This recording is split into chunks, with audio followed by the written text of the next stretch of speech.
POCSO કેસમાં 20 વર્ષની સજા ભોગવતો પેરોલ જમ્પ કરનાર કેદી પાનસર ગામેથી ઝડપાયો। અમદાવાદ મધ્યસ્થ જેલમાં પોક્સો કેસમાં 20 વર્ષની સજા ભોગવી રહેલો અને વચગાળાની રજા દરમિયાન પેરોલ જમ્પ કરનારા પાકા કામનો કેદી મેહુલ કુમાર ઈશ્વરભાઈ રાવળને ગાંધીનગર LCB 2 ની પેરોલ ફ્લો સ્ક્વોડે કલોલ તાલુકાના પાનસર ગામેથી ઝડપી પાડી કાયદેસરની કાર્યવાહી બાદ અમદાવાદ સાબરમતી મધ્યસ્થ જેલ ખાતે મોકલી આપવામાં આવ્યો છે। ગાંધીનગર રેન્જના નાયબ પોલીસ મહાનિરીક્ષક શ્રી નવરેન્દ્ર સિંહ યાદવ તથા ગાંધીનગર જિલ્લા પોલીસ અધિક્ષક શ્રી રવિ તેજા વાસમ શેટ્ટીના માર્ગદર્શન હેઠળ પેરોલ જમ્પ વચગાળાના જામીન પરથી ફરાર તેમજ જેલ અને પોલીસ કસ્ટડીમાંથી ફરાર થયેલા આરોપીઓ સામે વિશેષ અભિયાન ચલાવવામાં આવી રહ્યું છે।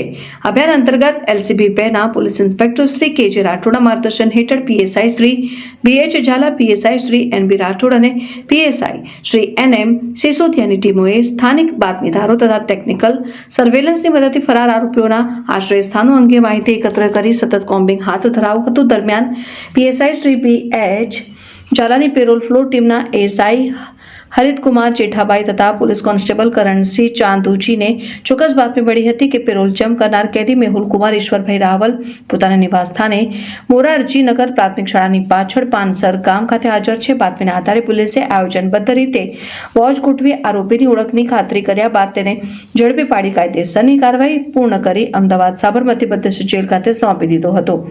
આ કામગીરીમાં police inspector KJ Rathod, PSI BH Zala, ASI Haritkumar Jethabhai, ASI Narendrakumar Navrajibhai, ASI Dilipsinh Baldevji, ASI Vinodkumar Chorubhai, armed police constable Aniruddhsinh Sarveshwarsinh તથા આર્મ્ડ પોલીસ કોન્સ્ટેબલ કરણસિંહ ચંદુજીએ મહત્વપૂર્ણ ભૂમિકા ભજવી હતી। આપ નિહાળી રહ્યા છો સાબરમતી સવેરા। રોજની અપડેટ અને ન્યૂઝ માટે અમારા અખબાર અને સોશિયલ મીડિયા પ્લેટફોર્મ્સને આજે જ ફોલો કરો। સાબરમતી સવેરા, જીદ છે ત્યાં જીત છે।